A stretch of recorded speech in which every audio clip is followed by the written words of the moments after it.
Salve, salve! Sejam muito bem-vindos a mais um episódio do Na Linha de Frente. Vem com a gente. Meus caros, mais um dia especial, porque hoje estamos com ele, o camarada que tá dentro de um açougue desde os 6 meses de idade, né? Saiu lá com 13 anos, faxinando o chão do açougue para ser hoje o cara das redes sociais, o homem que manda ali na parada toda do Thiago's Prime. Hoje a gente vai falar de um assunto que muito a nossa audiência gosta. Churrasco. Churrasco também.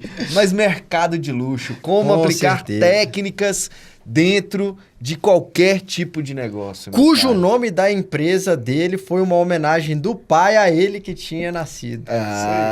Meu cara. Estamos aqui com o Thiago Cardoso. Seja muito bem-vindo da Thiago's Prime Boutique Muito obrigado, de Carne. pessoal. Seja muito bem-vindo, meu caro. Obrigado. Antes de você começar a falar, a gente tem um recadinho para quem tá chegando agora. Pessoal que está acompanhando na linha de frente, muito obrigado, primeiramente, por todas as mensagens de carinho que a gente tem recebido. Esperamos estar contribuindo na vida empresarial de vocês, na vida empreendedora, nessa caminhada, nessa jornada que muitas vezes é solitária. E a gente vem com esse propósito de tirar você da solidão. Agora a gente virou uma autoajuda. Gostou desse negócio, né? Tirar você da solidão. Gostei. Por quê? Porque aqui a gente mostra todos os desafios dos empreendedores da capital federal. Então são empresários de todos os segmentos que a gente vem fazer um bate-papo para saber quais são as dificuldades, quais foram as superações, quais foram as barreiras enfrentadas e chegar na linha do sucesso, tanto pessoal, profissional, como financeiro, porque não tem empresa que se sustente se não tiver dinheiro no bolso, né, meu amigo? Exatamente. E Brasília, como falamos no programa junto com a superintendente do Sebrae, né? A rainha, Rose Rainha. Brasília, ela saiu do 64º lugar para o 4º lugar de empreendedorismo. Verdade. Esse sinal, esse Key Drive, ele é quantitativo e é de acordo com a quantidade de empresas que abrem Cara, a em gente Brasília. nem abriu o programa, você quer que eu suba uma cartela de Key Drive aqui, né, velho? É maravilhoso. Pelo amor de Deus. E pra achar Nós a estamos gente... empreendendo aqui, meu filho. E se você não acompanha, não consegue acompanhar sábado às 10 horas da manhã, na linha de frente em todas as plataformas de streaming, YouTube, Spotify, Deezer, Amazon e inclusive Alexa, que o nosso Fred não está aqui hoje para falar. Se você quiser, você pode na linha Alexa tocar na linha de frente podcast. Beleza? Muito bem-vindo, Thiagão. Muito obrigado. Tô ansioso aqui, tô ficando com fome. Olha aí. Eu também. Fazer um churrasco. Sabadão, né, meu caro? Daqui a pouco a carne já tá assando ali, ó. A carne já tá assando. Exatamente. Seja Maravilha. bem-vindo, começa aí se apresentando, falando um pouco de você, de quem é o Thiago no Jogo do Bicho. Muito obrigado pelo convite, pessoal. Me chamo Thiago Cardoso. Igual como vocês falaram, eu tô no ramo de açougue desde que eu nasci. Então, desde que eu me lembro, eu estou dentro de um açougue. Meu pai abriu a loja, eu tinha 6 meses de idade. E aí, em homenagem, colocou o nome em minha homenagem, né? Era Thiago's Carnes. Era um açougue de bairro, bem tradicional, na M Norte. Assim que a gente teve os lotes, né? Saíram lá. Uhum. E a gente teve um. E o nosso açougue começou com um açougue, era bem pequeno mesmo, era de madeira, era uma coisa bem simples mesmo. Uhum. Era uma geladeirinha que meu pai tinha, que comprou usada, e ele começou. Ele tinha vindo de Goiânia, e ele já trabalhou como açougueiro, era açougueiro em Goiânia, veio para Brasília, aqui em Brasília ele não estava trabalhando como açougueiro, estava trabalhando na sorveteria. E aí quando teve essa oportunidade, ele falou, vou voltar pro meu ramo, que foi esse lote que ele começou. Então eu nasci dentro de açougue, minha família toda praticamente mexe com isso, tios... Criaram um império familiar ali. Na verdade, assim, todo mundo já era açougueiro, né? A gente Aham. foi trazendo isso e a gente ficou como um açougue tradicional de bairro muitos anos. Até ter essa mudança de mercado, quando a gente começou, eu e meu irmão começamos a cuidar da administração da loja, a gente mudou um pouco o formato, né? Que a gente viu a necessidade de mudar mesmo. Modernizou, né? O camarada acelerou, ele já passou pra parte que ele assumiu o negócio do pai. Eu sei que tem mais história aí no meio dessa brincadeira aí. Eu sabe sei desossar? Você também fez parte dessa linhagem ou não? Ou depois virou só gestor, empresário? Não, eu tive que aprender depois de muito tempo. Demorei, na verdade. Eu sempre fui mais pro lado da gestão. Mas depois eu tive que aprender, até a questão do churrasco mesmo, não era uma coisa que me atraía fazer o churrasco. Depois eu aprendi, vi a necessidade de aprender, e eu aprendi por conta da venda, né? Porque às vezes eu sabia falar da carne, mas eu não sabia falar pro cara como é que ele poderia ter o melhor aproveitamento no churrasco dele.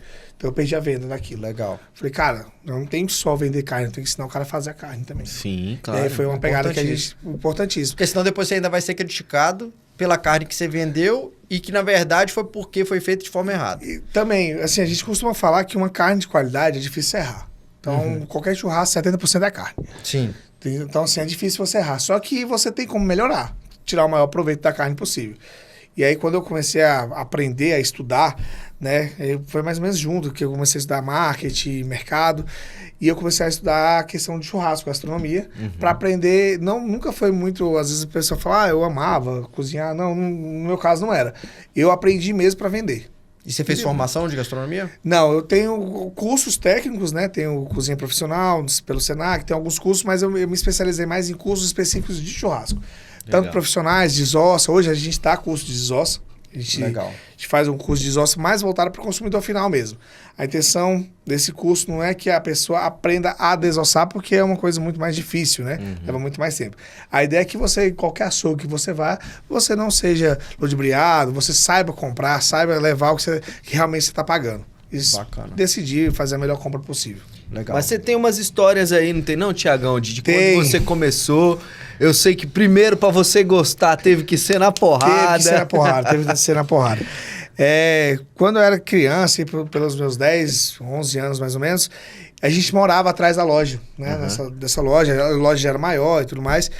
E só que eu sempre tive um pouco, acho que até preconceito na época, na escola, o pessoal me zoava. Vergonha.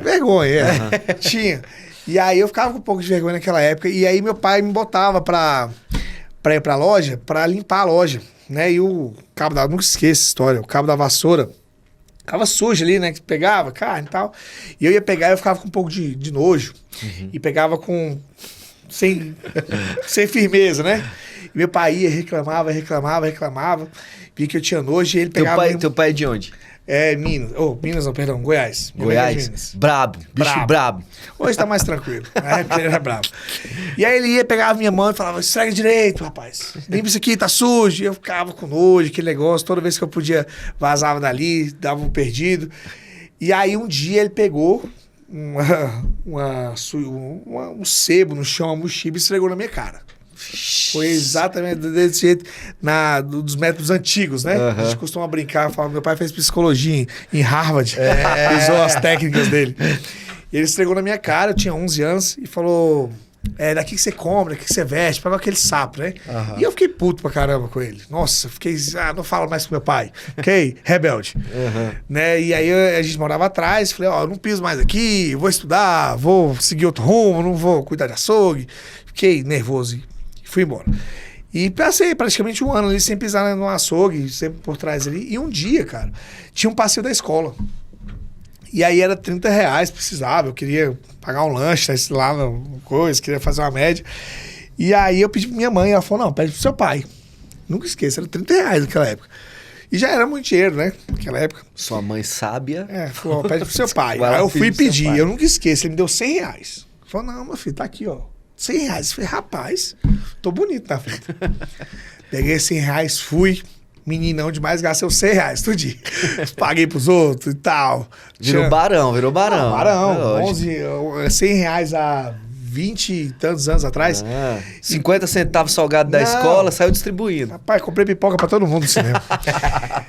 E aí, beleza, eu cheguei em casa, falei, pô, pai, obrigado. Você fez bacana demais. Ele falou, não. Isso aí é um mês de trabalho. Eu falei, não, mas se a gente não combinou, ele falou, você não perguntou. E aí eu fui obrigado a trabalhar o mês seguinte pra pagar aqueles R$100. E puto da vida. E aí eu falava que não ia, ele falava, não, você tá me devendo, então você dá um jeito de arrumar o dinheiro. Não tinha como arrumar o dinheiro. E eu fui trabalhando, só que nesse meio tempo eu percebi, falei, cara, R$100. Dá pra Senti o gostinho de pintar de É. bonito pra galera. Eu quero de novo. Beleza, comecei a trabalhar e passei esse mês como faxineiro da loja. No outro mês, ele falou, ó, se você quiser eu te dou mais R$100 pra você trabalhar o próximo mês. Eu falei, não, agora é 400. Não lembro exatamente, eu sei que foi pro salário mínimo da época. Chegou grandão, chegou Eu grandão. falei, não, beleza, agora eu quero... Paga mas pro eu funcionário, vai pagar pra quero mim. pra mim. Aí a gente conversou e ele me explicou. Hoje eu agradeço muito a ele, até brinco com ele sempre sobre isso, que foi uma grande lição que eu tive. E aí ele falou, ó, beleza, você vai, só que eu queria pular de faxineiro pra gerência. Sou filho do dono, né? Falei, não, você vai passar por todas as estações. Pega essa aí, ó. Pega E ele essa. falou, não, você vai passar, como é que você vai cobrar quando você for dono, quando você for gerente, como é que você vai cobrar se você não sabe limpar bem feito? Você não sabe como é que limpa um lugar que tá mais sujo por causa da gordura? Você tem que usar técnicas específicas, você tem que usar produtos específicos. Se você não souber, Aham. você vai jogar dinheiro fora, você vai perder tempo, você não vai ensinar direito o seu colaborador. E aí eu fui passando por todas as etapas. Eu, então, com 14 anos, já estava administrando mesmo a loja, já cuidava, aí já era gerente, já cuidava de todo mundo. Isso foi uma grande virada de chave na minha vida. Então, assim, desde meus 13 anos eu trabalho recebendo meu salário. Pro meu pai, tentei depois mesmo, já adulto, tentei ir para a área de gestão, trabalhar fora, mas vi que não... Não cara, era isso. Tô perdendo tempo. Pra que eu vou começar do zero se eu já tenho metade do caminho andado aqui? Concordo. Entendeu? E aí eu já gostava daquilo. E aí foi quando eu peguei e falei, cara, tá, vou assumir isso aqui. Só que eu preciso mudar. Isso aqui vai acabar. Eu já enxergava isso. Eu falei, isso aqui não vai... Isso eu já tinha uns 18 anos, mais ou menos. E eu enxergava que o açougue tradicional ia acabar. E hoje você já vê que já diminuiu bastante. Foi quando eu comecei a estudar a questão dos cortes nobres. Não só de corte nobre, uma melhoria de corte, melhoria da carne, comprar uma carne melhor, limpar melhor para o meu cliente e ter um valor agregado maior nisso, embalar melhor. Eu sou muito focado na embalagem. Né? Então, assim, eu falei, cara, como é que eu posso entregar essa carne pro meu cliente para ela durar mais na geladeira dele, para ele ter mais praticidade? Foi quando eu fui estudar. Só que nessa época, o meu pai não foi a favor. Ele foi contra, totalmente contra. Por quê? Tu tava caminhando durante 16 anos daquele jeito, aí o menino... Ele falou, não, você não vai mexer nisso, que esse aqui não vai dar certo. E foi quando começou esse negócio de carne embalada, a vácuo. E ele não queria porque a embalagem era muito mais cara, né? A gente olhava muito custos, e você não olhava preço final, você olhava custo, às vezes com besteirinha que você poderia melhorar, ia melhorar o valor, né, do produto. Sim. E ele, na época, ele não Nada enxergava mais é isso. do que todas as empresas estrangeiras fazem, né? Pegam o nosso produto primário, leva pra lá, traz uma roupagem, volta pra revende pra cá, gente. muito mais caro. E aí foi quando eu comecei a estudar e ir para São Paulo, Rio, fazer cursos específicos disso. E aí eu ia trazendo essas ideias, né? Falava, ó, pai, esse aqui, por exemplo, nunca esqueço desse caso, foi um contrafilé, né? Tinha o contrafilé e eu falei, ó, pai, se a gente cortar ele dessa forma aqui, limpar melhor, que não sei o que e tal, a gente vende ele na época, era tipo R$20. Dessa forma, a gente vai vender por 30. Aí ele falava, não, isso aqui vai quebrar o açougue. Aí eu lembro que eu mesmo comprei uma carne, uma peça, né, no frigorífico. Falei, então tá, vou fazer o teste. Vou comprar esse aqui, vou pagar no meu dinheiro. Essa é minha. E o lucro dela é meu. E aí, quando eu fiz, ele viu que eu vendi ela rápido. Claro que eu vendi mais lento que as outras dele, porque, né, tinha volume, não era conhecido. Só que eu tive uma margem de lucro muito melhor.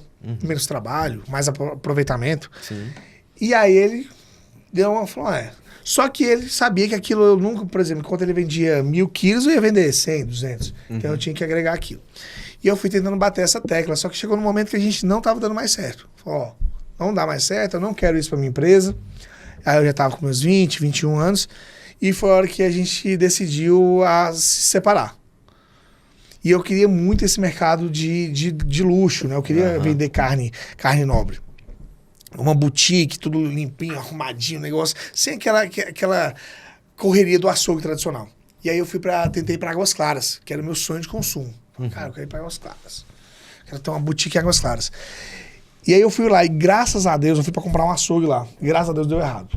Porque se eu tivesse aberto pegado aquele açougue, eu tinha quebrado. Tenho certeza disso. Eu não sabia vender para aquele público. Não sabia. Você estava acostumado com o público que Tava você começando, tinha ali. eu achei que eu já sabia. Eu achei que eu ia falar, estudei, sei. Não sabia porra nenhuma. Aí, por conta de 50 mil reais, deu errado o negócio. Faltou 50 mil reais. E pro montante era pouco, né? E aí, só que assim, independente mesmo da gente separado, eu e meu pai, eu ouvia muito ele. Então, mesmo nisso, eu falo, pô, e aí, o que você acha? Vou assumir essa dívida de 50 mil, eu pago, que não, né? Uma dívida num negócio não é tanto dinheiro. Sim. Daria pra dividir. E ele me breakou, falou, não é pra ser. Aí fiquei chateado, cara. Fiquei chateado. Aí ele pegou e falou, meu filho, é o seguinte, esquece Águas Claras, vai pra estrutural. E nossa família sempre foi estrutural, comerciantes de lá, sempre todos muito bem estabilizados, cresceram na estrutural, só que eu não queria aquilo mais, eu queria vender carne nobre. Eu falei, como é que eu vou vender carne nobre na estrutural? Não tem jeito. E aí ele fez minha cabeça e eu fui pra lá. Mas eu não conseguia montar uma boutique do jeito que eu queria, porque o preço lá tinha que ser mais barato. Sim. E aí, mas eu fui. E graças a Deus eu fui, porque lá eu aprendi a vender carne nobre fora do lugar nobre. Então era mais difícil.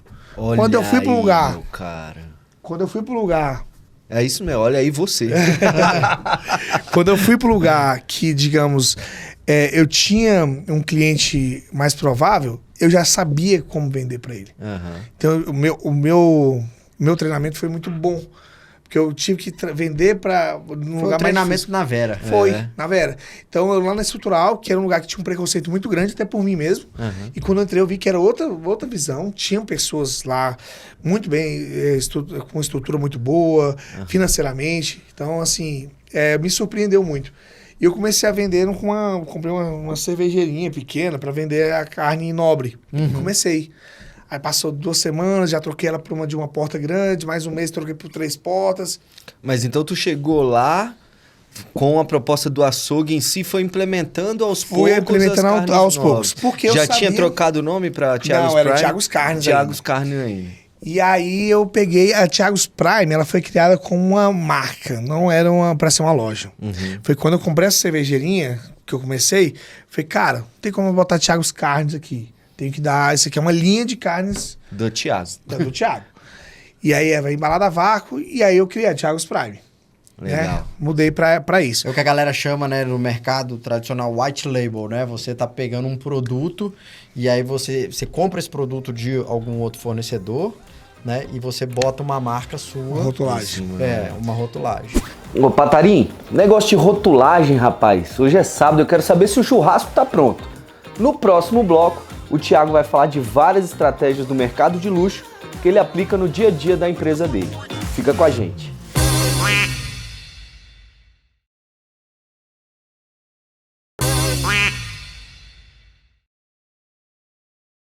Porque eu também nunca acreditei na ideia da boutique, só da boutique de açougue. Nunca acreditei nisso, que era o que muita gente tentou e não deu muito certo. A maioria, pelo menos aqui em Brasília. Então eu tinha um açougue tradicional, que era o que pagava as contas, era o que segurava a loja. E eu tinha a parte da boutique, que era onde me dava uma margem maior, que aumentava o meu lucro da loja. Então eu juntava os dois, eu tinha um mundo perfeito. Isso foi muito legal. Então eu não precisava tanto estar correndo atrás só do preço, e aqui onde eu vendia menos, um supria o outro, eu tinha um negócio legal. E aí foi dando certo. E foi quando eu e meu pai, essa outra parte também... Reataram. Não, essa é emocional, porque eu fui falar com ele, eu falei, olha, tá dando certo e tal, mas agora eu preciso de investimento, vamos voltar junto, e aí a gente investe, vamos comprar os freezer bacana, vamos fazer. E ele pegou e comprou só pra loja dele. Eu fiquei puto. Fiquei muito puto. Porque ele viu que ele pegou e fez o que o menino deu certo ali. Vou fazer aqui agora. O modelo funcionou. Usou como teste de mercado. Lógico. Foi inteligente. Lógico. E aí, tava te ensinando tava, isso mais também. uma vez. E aí ele montou. E eu fiquei muito chateado na época. Falei, pô, cara, eu criei tudo. E só pegou tudo montado e colocou lá. E nessa época eu já tava começando no Instagram, né? E aí eu falei, não, então beleza, vamos voltar. Eu comecei no Instagram e a fazer vídeos, só que eu não aparecia na época, né? E eu queria investir. E ele não aceitava. Porque meu pai até hoje não tem WhatsApp, não tem Instagram, não tem nada. Tradicionalzão não, nada, mesmo ele não tem lá. nada. O celular dele é só pra desligar mesmo e pronto. Então ele não enxerga isso há, sei lá, mais de 10, uns 15 anos atrás. Então ele não enxergava isso. Falava, não, você não vai, eu não vou botar dinheiro nisso aí. Não, pai, e era pouco na época. Eu queria investir, sei lá, R$200. E ele, não. Só que aí eu pegava e investia sozinho e na hora da venda acabava que se dividia para as duas lojas. Pros dois lados, lógico. Porque como eu tinha uma loja na Estrutural e a dele era na M-Norte, a dele era muito mais bonita que a minha, a hora que eu postava, a pessoa, tem aqui lá, eu vou lá. Então eu fazia propaganda para ele. Até que o Retribuição, o cara esfregou sempre na sua cara, irmão. E você aprendeu com isso. Tem que valorizar o velho. Tem, ele é diferente. Aí teve um dia que eu enraivei e falei, ó, vamos separar. Vocês estão... De novo. Vocês estão sacaneando e tal, e vou parar. E aí quando eu parei, aí eu tirei o nome. Aí foi quando eu mudei para Thiagos Prime, comecei a usar o Thiagos Prime no Instagram. E parei de postar sobre a outra loja da M-Norte. Caíram as vendas. Dele caiu muito. Aí me perguntavam, eu falava, não tem essa... E realmente eles paravam de produzir muita coisa, que eu que cuidava disso. E aí eu coloquei, comecei a jogar só pra mim. E eles perceberam que isso foi ruim. Foi quando eles vieram conversar de novo. Falei, não, então beleza, vamos voltar. O tema de hoje é a negociação. A negociação. É o programa daquela menina lá, da Márcia, não sei como é que é, Goldschmidt, não é isso? E aí a gente pegou e, não, vamos, a gente não tem como se afastar, nossa família é muito unida sempre, fora esses probleminhas. Faz parte. E aí foi quando realmente deu certo, que a gente, não, beleza, vamos fazer, essa parte aqui de investimento em marketing sou eu que decido. Se eu falar que vai ser R$100 ou 1.000, por 2 e é isso. O que eu tenho que te entregar é resultado final. Se eu não te entregar resultado, você pode me cobrar. Enquanto eu estiver entregando, vocês não podem... Dá pitaco. Não pode. Já nesse ponto aí, hoje, você profissionalizando, avançando dentro da empresa, né? Você estabelece um percentual em cima de faturamento para o marketing ou também ainda é aleatório da cabeça? Ainda é mais aleatório. Tem uma base, mas tem vezes que a gente precisa usar um pouco mais ou um pouco menos. Vai muito de campanha. Às vezes tem campanha que eu crio com uma certa urgência que eu acabo usando um pouco mais de... Então você vai mais como base de histórico. Isso. Ô, Thiago, isso é muito legal e a pergunta, assim, aqui o intuito do nosso programa nunca é ser professoral, mas compartilhar alguns entendimentos, né? Nós passamos já pelo franchise, né? A franquia, passamos por marca própria e tudo. E nesse universo eu comecei a entender que era interessante você colocar um percentual sobre o faturamento do mês anterior. Porque aí você sempre vai ter o critério de se eu vendo muito, eu posso investir mais em marketing. Se eu vendo pouco, o meu marketing vai ser menor. Mas, Felipe, mas não faz muito sentido. Faz porque você vai começar a se virar com aquela verba para fazer mais e melhor. Né? Então, independente do valor. Então, você pega hoje uma regra universal das franquias, eles estabelecem de 1% a 3% sobre o faturamento do mês, que volta para a franqueadora, né? E eu pegando esse insight, que eu já tive franquia, na marca própria, eu falei, bom, eu vou estabelecer então 2% sobre o faturamento do mês anterior.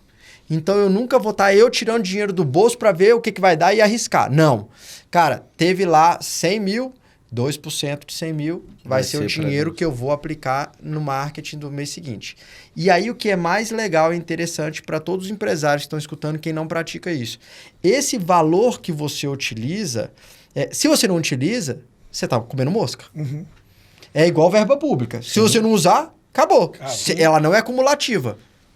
Então você vai sempre trabalhar com aquele verbo, volta para o caixa. E no mês seguinte já não é mais o dinheiro do marketing. O dinheiro do marketing, de novo, 2% sobre o faturamento do mês anterior. E aí você começa a estabelecer regras. E começar a definir com rotina, com constância, qual o valor de marketing, como que você vai aplicar, como que vai. Então fica aí essa dica. Você falando dessa forma, eu fiz o cálculo que tá dando mais ou menos isso. Legal. Né? A gente tem um crescimento, graças a Deus, mensal, bem regular, e a gente acaba investindo essa média, entre 2% e 3%. Não foge disso. Legal. E a gente investe bastante, sempre que eu vejo uma ideia diferente, eu sou bem aberto a investir. Né? Legal. Cara, Você tem... o Thiago, ele acelerou uma porção de coisas, uma porção de perguntas aqui. Que bom. De curiosidade, mas a gente vai Vamos retomando voltando. várias coisas dentro disso. E dentro de umas conversas nossas aí, até pra galera que gosta do churrasco, que tá lá do outro lado. E vamos aproveitar aqui, porque eu sei que ele vai lançar... Já colocou o seu aí? Já colocou passar a carne. Eu sei de algumas coisas que eu queria que você trouxesse aqui pra mesa, né? Queria que tivesse aqui realmente em cima da mesa pra gente degustar. Mas... rapaz! Não. Você acha que ia deixar isso aí? Olha aí o cara tá elevando a régua dos convidados aqui, hein? Ó, fica ligado, hein, meu cara. Olha, que eu trouxe pra vocês. Isso é um presentinho? Que isso, hein? Olha aí. Você é louco, rapaz. Ó, nosso hamburguinho. Opa, olha. Vamos mostrar Trouxe aqui pra câmera. Mais ou menos um pouquinho de cada linha que a gente tem. Essa linha do hambúrguer, a linha do churrasco. Olha Olha aí. só que coisa linda. E ó, personalizado com o nome de vocês aí, ó. Olha só, rapaz. Na linha de frente, podcast. Pô, Pega essa aí, meu filho. personalizado. Você tá Olha louco. só Essas isso coisas aí, ó. Eu já vou Você tem meter a churrasco mão. completo, Vou meter ó. a mão. Cara, todas elas personalizadas com na linha de frente. Eu ia puxar isso mais à frente, mas uma das premissas desse mercado, que é o mercado de boutique de carne, né? E você vê grandes marcas no mundo, uma das primeiras coisas que eles falam é a questão da embalagem. Né? A questão da apresentação da carne. O fato que você colocou de que quando você chegou pro seu pai, falou, cara, se a gente cortar o filé dessa forma, se a gente limpar dessa outra, tudo pensando na apresentação da carne, como você pode agregar valor, né, à percepção da pessoa que está do outro lado. Você pode vender um filé que tá todo ali mal cuidado, sem ter um tratamento, e vender ele e a pessoa bater o olho e falar assim, tá caro, né? E você olhar um filé bem cuidado, bem tratado, dentro de uma embalagem personalizada. Essa aqui você me surpreendeu, meu cara. Porque E como eu sempre falo, caro é comer e não gostar. Isso aí. Exatamente. Né? Quando você personaliza uma carne Muda com o tudo. nome da pessoa... senhores, tá vendo aí, né? Já pensou achou que em não personalizar podia? o seu produto, o seu serviço? Você achou às que não vezes podia, é né? mais barato que você imagina. Muito, igual, sim. igual eu já tinha aquele produto, eu já tinha tudo e tava perdendo um espaço ali sem saber. Então, às vezes, você já tem o equipamento para fazer, Sim. né? E às vezes de forma simples. Você não tem... Eu você já não vou quer até gastar querer papel, saber. um lembrete. Eu já vou querer saber como é que é essa maquininha e tudo, porque é o seguinte. Tu vai fazer... O passo lógico. que já está dentro do planejamento, lá dentro do Noru Sushi, justamente por ser considerado uma qualidade de pescado e tudo, é eu filetar o peixe. Eu já corto o peixe lá, certo? Então eu filetar o peixe, embalar esse peixe e vender para quem quiser fazer em casa. É. Isso é bem legal. Já põe o nome da pessoa. Não, agora! Com certeza, Ai, meu cara. velho. Sem dúvida. Eu aprendo. Quando a gente fala... O paladar não retrocede. O paladar não retrocede. Quando a gente fala que é pra pegar o caderninho e anotar... Você falou de 10 anos atrás, mais ou menos isso, né? Quando você começou. E a pesquisa que eu achei foi justamente de 10 anos, mais ou menos, atrás. Onde ela fala que nessa época, em 2016, mais ou menos, 2015, 2016, o mercado de carnes nobres representava 2% dos abates, dos cortes que eram feitos no Brasil inteiro. E outro dado é que, nessa mesma época, o Brasil sempre foi um dos maiores exportadores de carnes bovinas do mundo. Ainda Né? Então, ainda é. ou seja, ainda é, né? Então, ou seja, a gente tinha um mercado potencial aqui, pouco explorado, 2%, né, do que se fazia no mercado como um todo. E só que você já enxergou essa visão de, cara, eu preciso entrar nesse mercado, porque como ele é pequeno e a tendência mundial é de pegar essas carnes nobres, ou seja, ela vai chegar uma hora aqui, né? Sem dúvida. Então você conseguiu isso com 18 anos, enxergar esse movimento que estava acontecendo, como é que foi isso? Foi exatamente. Quando eu comecei a ir para essa ideia, essa questão de ir para cursos em São Paulo, e eu via lá começando. Eu falei, cara, tá começando aqui. Se eu começar agora, aí vai chegar em Brasília daqui um tempo. Se eu começar agora, eu saio na frente de todo mundo. Sim. Vou errar mais que todo mundo. E é uma coisa que eu posso deixar aqui. Não fica com medo de errar. Que às vezes você fala assim, vou esperar alguém fazer, Ver o que vai acontecer. Só que aí você perde time. Então eu errei muito, nossa, gastei, investi errado, né, digamos assim. Porque embalagem errada, até chegar na embalagem que era correta, etiqueta errada, muita coisa errada, né? Porque não tinha tanto acesso na época. Uma coisa que não tinha, isso aqui, que a gente está fazendo agora. Porque eu falo, por exemplo... Informação. Né? O cara pegar, alguém precisar... Igual você falou, da impressora. Quando eu comecei, que eu vi a primeira vez isso, eu fui perguntar pro cara, o cara não quis me falar o nome da impressora. O cara lá de São Paulo.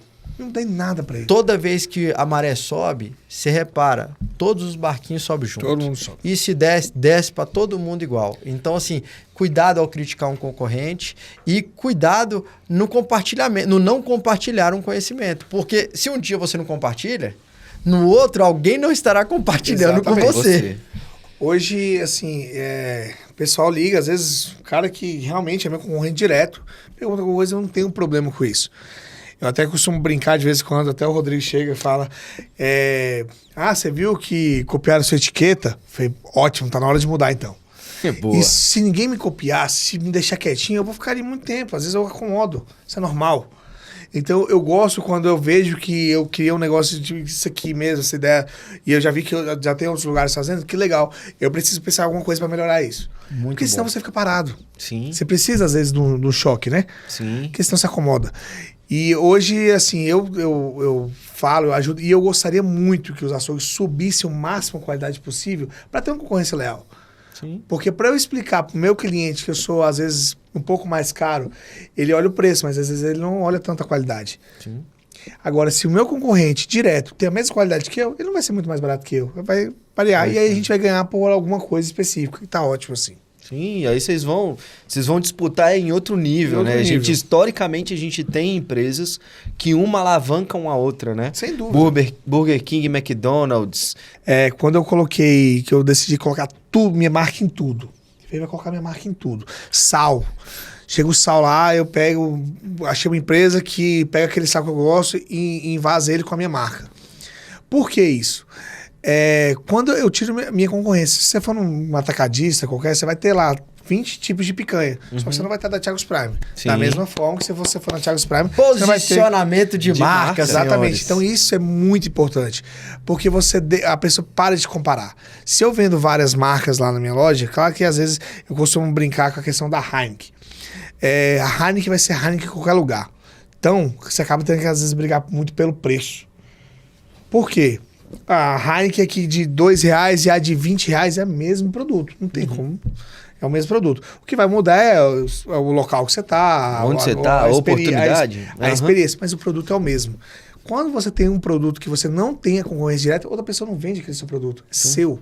Você já sai um pezinho na frente. Sim. Além de outros fatores, que é o atendimento, a experiência, etc. Cara, isso estudado ou intuitivamente falando, você tira do cliente a percepção de preço estabelecido totalmente no mercado. Totalmente. Então, acaba que ele para de comparar o seu preço Ele não tem o e que passa comparar, a valorizar a sua marca. E ele passa a comprar só de Por você, conta porque da sabe sua que marca. ali eu vou ter qualidade, ali eu vou ter cuidado, procedência, se tratando de comida, eu vou ter personalização e eu ainda posso tirar a dúvida com o Thiago ou até mesmo fazer cursos, como você acabou Exatamente. de colocar, né? Tiago, eu vou emendar uma pergunta Pode. nesse contexto aqui, porque lá na NRF também saiu um report da Salesforce falando sobre o raio de compra, né, dos estabelecimentos. 1,5 milhas. Não, um pouco mais, 6 dá 6 quilômetros. quilômetros. Eu esqueci a quantidade de milhas, mas são 6 quilômetros. É um raio de 6 quilômetros para que as pessoas comprem do seu estabelecimento. E aí a gente estava tendo essa discussão ontem, né, na reunião de alinhamento aí de algumas coisas. Planejamento De trimestral. planejamento. Sobre isso. Isso vai depender muito em relação ao que você oferece, né? De como você se posiciona. Porque o que eu falei dentro da reunião ontem, né? Dependendo de como você se posiciona, de como você se vende, de qual que é a sua marca, o cara vai andar mais do que 6 Vai, quilômetros. sem dúvida. Você Porque deixa de ser é o de passagem e passa a ser destino. Exatamente. é o que você acabou de colocar. Eu me posicionei para falar, cara, o sal do Thiago's Prime, você só vai encontrar no Thiago's Prime. E se você curtiu porque um amigo levou no churrasco e você mora além disso, se você realmente se conectou com aquele... experiência, você vai atrás. Você vai. Hoje, com a sua experiência, primeiro, você se acha destino ou de passagem? Destino. Aconteceu ontem. Ontem teve o exemplo de um colega que falou, pô, mudei pro Altiplano Leste. E aí tem um mês que eu tentei comprar lá por praticidade, mas não achei legal e vim aqui hoje só pra comprar com você. O que eu fiz quando eu fui montar a Vicente Pires? Uma coisa que eu trouxe pra arquitetura da loja, que me incomodava muito. Eu entrava em todos os açougues, era tudo muito branco, era tudo muito frio. E eu pensava, cara, eu entro aqui porque eu preciso, não porque eu quero. Se eu tivesse a opção de não entrar, eu não entraria. Eu me sinto bem aqui. Não é legal, porque isso tudo branco, aquela luz branca. E aí na Vicente Pires eu falei, vamos mudar. Meu teto é preto. Minha luz é amarela. Trazer aconchego. Aconchego, tem uma musiquinha ambiente. Cara, a gente tem que fazer um intervalinho. Eu quero soltar duas perguntas. Você quer fazer uma pergunta antes disso? Não, eu já tô aqui, eu quero continuar, não quero intervalo. Temos que fazer. Eu vou trazer aqui duas coisinhas pra gente falar logo na sequência no próximo bloco, porque eu quero entender um pouquinho mais como é que você fragmenta hoje o seu tipo de público lá, porque provavelmente eu sei que tem tipos de consumidores e eu queria saber um pouquinho mais. Eu vou trazer algumas informações também do mercado, de como eles classificam hoje os consumidores de carne, mas a pergunta que eu vou fechar esse bloco para ir para o próximo bloco é a seguinte: carne de boi é a mesma coisa que carne de vaca? Eita, segura! Segura! Eu tenho mais perguntas também! Só depois do intervalo, é só o tempo do Patinho fazer o quê?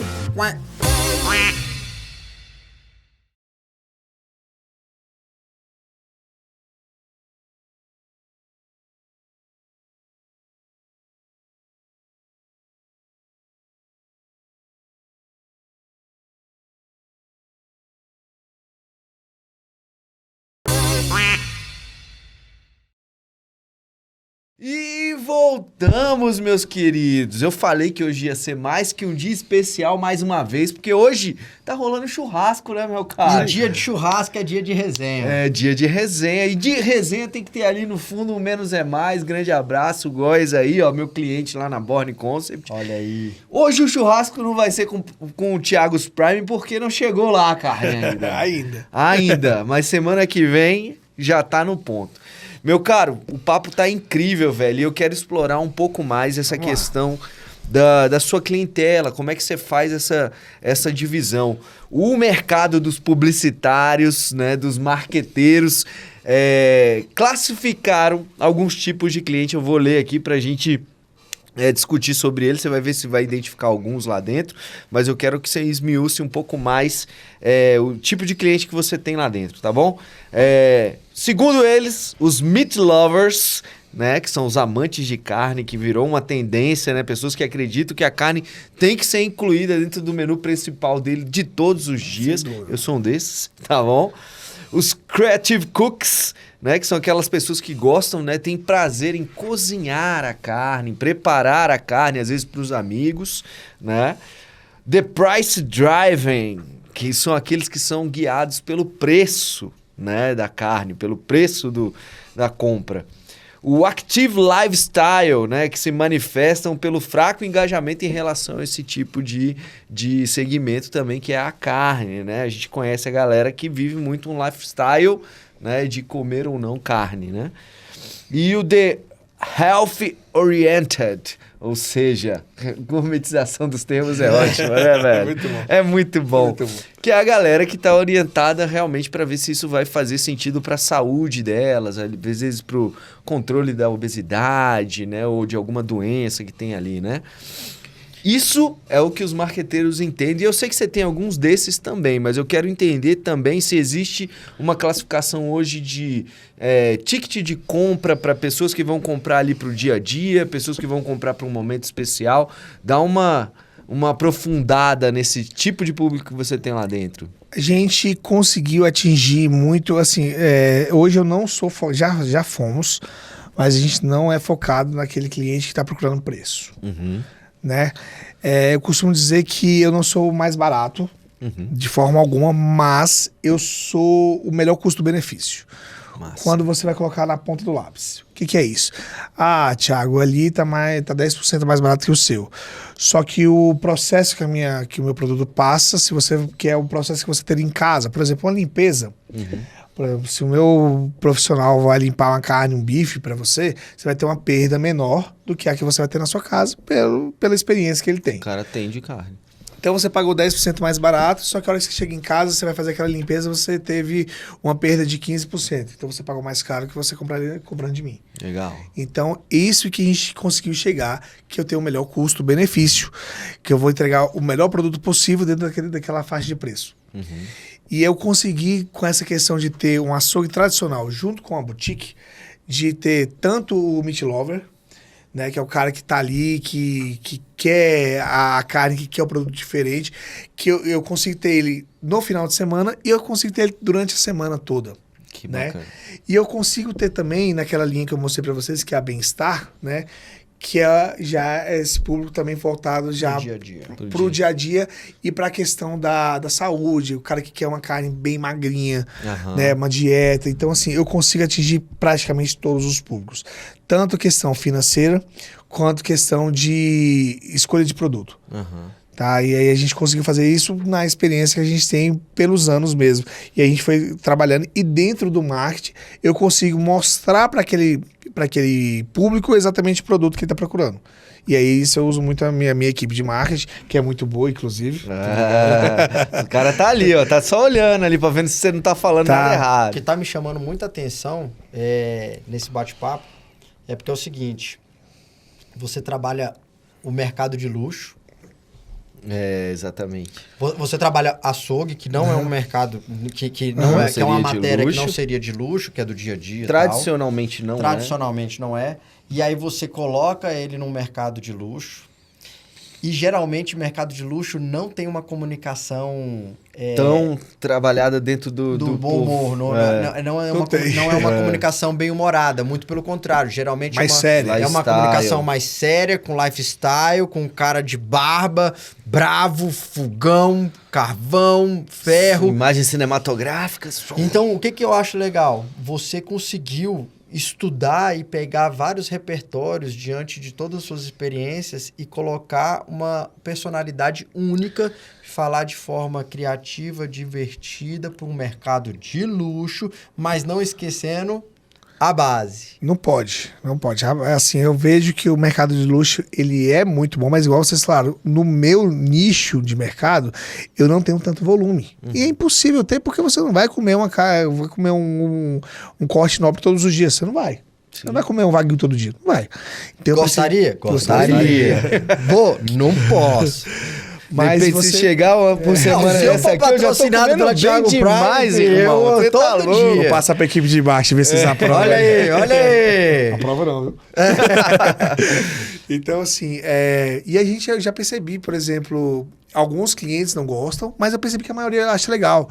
Quando a gente fez de Barbie mesmo, que foi naquela trend, que quando lançou, da Barbie, do que eles me filme. vestiram com... Deve ter ficado Ficou muito maravilhoso. Muito bom, velho. Ficou engraçado. Maravilhoso, um gordinho todo tatuado de barba, ficou maravilhoso. E aí, no outro dia, cara, foi legal, um monte de gente chegando na loja e falando assim, cadê a peruca, que não sei o que. Então, isso é muito legal. Eu me aproximei do meu cliente. Ele ele não olhou só preço, né? Nessa coisa nem teve nem preço, foi só isso. Teve outra vez que a gente se fantasiou de Fred Mercury. Ficou ridículo pra caramba. Teve a família Adams lá, né? Não, sabe o que é legal? Tanto que quando ele chegou aqui hoje, ele chegou de blazer. Aí eu falei, que Não combina, isso, não irmão? Poxa, cara, eu tento ser elegante, vocês não deixam. O Alfredo Soares, que é um cara que eu tô acompanhando muito agora, ele tem falado muito disso, né? Que você trabalha muito bem o branding, não somente o produto. Você tem Sim. trabalhado a marca sua e criado uma personalidade para sua marca. As marcas que têm perdurado mais no mercado hoje são as marcas divertidas. São as marcas espontâneas. São aquelas que estão presentes no dia a dia das pessoas, participando desse dia a dia. Como a Barbie por conta da trend, né? Como um filme, uma série que tá bombando, ou uma comunicação com o público local, que é o público que te consome ali direto, né? Então, isso é muito bacana. Que é outra coisa que ele faz também dentro das redes sociais dele, que é uma outra estratégia de marketing que você citou logo no início, que é o storytelling junto com o branding, né? E a gente fala muito dentro do marketing, né? Eduque o seu cliente dentro do que você faz, dentro do que você oferece. E você faz muito isso lá, né? De uma forma adaptada para a plataforma, para o que eles esperam receber ali, você ao mesmo tempo está colocando ali. A turma que nos assiste, eu acho que a aula que você está dando hoje aqui... É verdade. É o seguinte, eu preciso ter um tipo de comunicação ou um tipo de público? Não, eu posso ter vários tipos de público e eu tenho que definir a comunicação para cada um desses públicos. Por exemplo, um exemplo que eu vou dar aqui. Eu tava com uma promoção esses dias de costela muito barato. Sei lá, tava tipo R$12. E na mesma semana eu lancei o Wagyu de R$300. Quanto tava o quilo? Tava R$600 o quilo. O cabo do marketing é bom, ele sabe o preço de tudo, irmão. Você sabe, tá louco? Tá bem esse marketing. E aí, eu lancei as duas promoções, as duas coisas na mesma semana. Eu não posso deixar que essa carne de R$14 chegue pro cara que tá interessado na de 300, nem a de 300 pro de 14. Porque uma vai atrapalhar a outra. Então eu tenho que definir cada um, porque às vezes o cara que está disposto a pagar R$600 no quilo da carne, se você coloca que você tem uma carne de 14, você desvaloriza de 600. E o cara que quer comprar de 14 porque é barato, que você precisa vender, o animal vem com essa carne, você precisa vender, você não pode jogar ela fora. E não tem como você gourmetizar ela. Não tem como você gourmetizar uma costela, não tem jeito. Então você precisa o marketing de vez em quando gourmetiza umas coisas que não precisa. De vez em quando. Mas você tem que ter muito cuidado com isso também. Mas você tem que ter todo isso. Você tem que saber quem é o seu cliente. Olha, ele que vai comprar essa carne, que ele não tem que... Essa outra propaganda não tem que chegar para ele. E vice-versa. Isso é muito importante. Isso foi uma coisa que no início eu me perdi. Que eu achava que tinha que chegar para todo mundo. Então eu achava que se eu tenho 5 promoções hoje tem que ser eu quero que as mundo. 5 cheguem para você. Não é. Você vai achar chato, você vai deixar de me seguir. Tem um cara que procura o preço, que já não é tanto o nosso foco. Esse cara, ele chega 20 promoções para ele por dia. Mas o cara que tá procurando um negócio diferente, se você encher o saco dele, ele vaza. Ele vaza. Não quer. Cara, isso é muito bom você ter falado... que tá muito vivo aqui. Ontem a gente teve várias discussões sobre isso.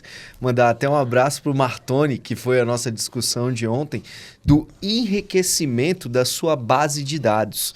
De você trabalhar para melhorar as informações que você tem de como você oferece cada tipo de promoção, cada tipo de produto ou serviço que você tem. E carne de vaca é a mesma carne de boi? Vamos lá. A carne de vaca, ela vai ser uma carne mais macia, tá? Teoricamente. A carne de boi, ela tende a ser um pouco mais dura. A carne de vaca, ela tende a ser mais saborosa também. Então tem aquela gordurinha mais amarela. Isso também interfere muito a questão da alimentação. Não só de ser de vaca ou de boi. São vários fatores que interferem. Hoje, por exemplo, no meu açougue, eu gosto de comprar a parte do traseiro de vaca e o dianteiro de boi. Por que isso? No traseiro eu vou ter carnes que eu vou voltar mais pro churrasco. Então eu vou ter uma carne mais gorda, que aí eu vou aproveitar melhor uma picanha, etc. Não que o boi não dê para fazer, mas às vezes a gente ir além da produção anual. Às vezes você não tem essa quantidade de animal para comprar. Então às vezes você acaba pegando de boi refém. E no boi, como ele tem, tecnicamente, geralmente ele é um pouco mais magro, porque ele é um animal que se acaba fazendo mais exercício, ele é um pouco mais magro, a gente pega a carne do dianteiro com menos gordura. E a gente não quer uma carne do dianteiro tão gorda. Por quê? Geralmente a gente vai usar para outros fins, que a gordura não vai ser tão interessante. Então você não quer uma costela tão gorda, você não quer um acém tão gordo. E aí eu consigo fazer essa mesclagem comprando traseiro de vaca, que aí eu vou ter uma picanha muito legal, gorda, aquela gordurinha linda, que é essas aqui vocês viram. Uma alcatra legal, e no dianteiro eu vou ter uma carne um pouco mais magra, que aí eu vou entregar um outro produto pro meu cliente e eu consigo agregar dos dois. Cara, top demais, que tá vendo? aula, E meu se amigo. for vaca japonesa, aí o negócio muda ainda mais, que a carne, né, hoje Um mais Wagyu. cara, o famoso Wagyu. Tem Wagyu lá ou não? Tem um Wagyu Kobe ainda, que é uma... Olha só. Dentro do Wagyu ainda é uma seleção mais específica, que é uma carne criada não só Wagyu, mas na cidade de Kobe, no Japão. Então é mais específico, igual Que é o tal do champanhe. A5. Dentro do Kobe, você ainda tem nomenclaturas. A3, A4, A5. Então, por exemplo, um Wagyu Kobe A5 é o maior nível que você vai ter. E aí, muita gente me pergunta, inclusive, Thiago, é bom mesmo? Depende. Tem Depende. gente que não gosta. Olha, eu vou por experiência própria. Eu já fiz algumas vezes. Geralmente, mulher não gosta. Por quê? Muita Muito gordura. gordura. Muito gordura. E é uma carne, eu gosto de usar o exemplo do gorgonzola. Você compra um pedaço, é uma experiência gastronômica ali que você faz. Inclusive no sushi se usa muito tempo para fazer um... Ah, não, e tem o Wagyu, exato. Se usa muito pra fazer um sashimi, né? Exato. Que é muito legal. E você não consegue comer tanto. Você come 300 gramas de uma picanha no churrasco. Você não come 300 gramas de uma picanha A5, porque ela é uma carne muito forte, sabor muito forte, agregado. Então é uma carne realmente uma experiência gastronômica que você vai ter. Meu nobre, pô, muito bom Top papo. Você demais. tem alguma pergunta a mais? Senão Não, vai eu tô caminhar... querendo comer a carne. Já tá pronta lá, né? A gente tá chegando ao final aqui, a gente tem alguns blocos característicos e tradicionais. Um deles é que você indique um filme, uma série, um livro que faça sentido para você, para as pessoas conhecerem um pouquinho mais do seu universo, do universo do Thiago's Prime. Olha, hoje eu gosto muito de podcast, igual eu te falei. E eu assisto, por incrível que pareça, eu gosto até muito dos coaches aí da internet. E eu sempre penso o seguinte, tudo que a gente ouve é válido. Sim. Principalmente o que não se deve fazer. Então, quando eu ouço o cara falando muita asneira, eu falo, poxa, que bom que eu vi isso aqui. Ó. Eu às vezes prefiro quando eu ouço uma coisa boa. Por quê? Eu vejo já um lugar para não errar. Uhum. E assim, de um podcast que eu gosto muito, que eu tenho assistido, que eu acho que é um cara que fala muito popularmente, sem firula, é o Primo Pobre, né? Instagram, internet. Vai subir a cartelinha dele aí. Sobe Primo Pobre. Eu gosto muito dele, do jeito que ele fala, né? Que a gente vê muita gente falando assim, investimento, você tem que fazer investimento e tal. Só que ele fala para pessoas que têm dinheiro. Uhum. E a gente sabe que a grande maioria não vai ter. Então, assim, esse Primo Pobre, ele mostra como você investir o pouco que você tem. Os R$50 que sobrou, ou você fazer, olha, todo mês eu vou deixar R$50. É a reserva financeira. Justamente para quem? Para aquela galera, pra galera que tá começando. Não tá no rala do que tá dia. no rala, que tá começando agora, tá com uma mulher grávida, acabou de casar e tá começando a vida ali, já começar. Porque às vezes a gente espera muito ganhar dinheiro para investir. Sim. Quando eu tiver rico eu vou investir. Cara, Não, e nesse Comece sentido, agora. você não precisa, muitas vezes não precisa nem investir, dependendo da quantidade, mas o fato de você poupar esse dinheiro, muitas vezes vai fazer, no final do ano, aquele 13º que você tem que pagar. ele fala isso, inclusive você pegou, é bem legal isso, que ele fala, pô, o cara tá lá, ele não consegue investir nada, realmente ele não dá pra tirar R$50, mas o cara tem HBO, tem 5 streams. Poxa, é hora de você cortar, é o momento de fechar o ralo. Inclusive, a gente já utilizou em uma fase essa questão de fechar ralo. Às vezes a empresa você precisa cortar coisas que você achava essencial. Então, eu acho muito legal o Primo Pobre. Cortar custo da empresa é a mesma coisa que escovar os dentes. Tem que fazer todo santo dia. Boa. Gostei. Meu cara, e pra fechar, o último bloco é o Publi Gourmet. É a hora que você vai olhar pra aquela câmera ali, que você já tá acostumado com essa luzinha vermelha na sua frente, e chamar o pessoal pra ir conhecer lá Thiago's Prime, endereço. O Instagram. Falar Não agora. precisa nem de muitas pessoas, porque já tem 50 mil lá. Calma aí, precisa, sempre precisa. É um Pessoal, cara guloso, igual a gente. Não, vou trazer uma experiência legal pra vocês. Segue a gente no Instagram aí, ó, Thiago's Prime. Vai ser um dos primeiros a aparecer aí. Temos loja aqui na Vicente Pires, na Rua 4, ali bem perto da EPTG, e na M Norte, na 42 da M Norte. Temos delivery, atendemos quase toda Brasília. Manda mensagem lá, a gente entrega no próximo dia útil. E eu tenho certeza, se você comprar lá, você vai mudar a sua referência de carne em Brasília. Muito bom, A meu minha cara. já mudou, meus senhores, pelo simples fato de personalizar. Sei. E daqui a pouco nós vamos experimentar e vamos poder chancelar. Pelo que eu tô vendo, bicho, dá pra levar essa carne pro churrasco lá Vai, ainda, hein? dá, Vai dar pra chegar. E, Tiagão, tem uma coisa aqui que a gente começou a fazer nos últimos dias. A gente vai encerrar aqui esse programa que foi fantástico. Te agradecer. Muito obrigado, eu que A agradeço. Prazer disponibilidade, demais, meu caro. todo Obrigado. ensinamento, compartilhamento. Acho que ninguém ensina, né? A gente só compartilha Compartilha. aquilo que vivenciou. E nós vamos falar na linha de frente, olhando para aquela câmera, e você vai falar, vem com a gente. Beleza? Galera, não deixe de acompanhar a gente todo sábado às 10 horas da manhã aqui na tela da Band, em todas as plataformas digitais. Se pedir pra Alexa, ela vai tocar o último episódio pra você. Aproveita para maratonar. São 41 episódios, Exato. 42... 43 já. 43 episódios. Turma, na linha de frente. Vem com a gente.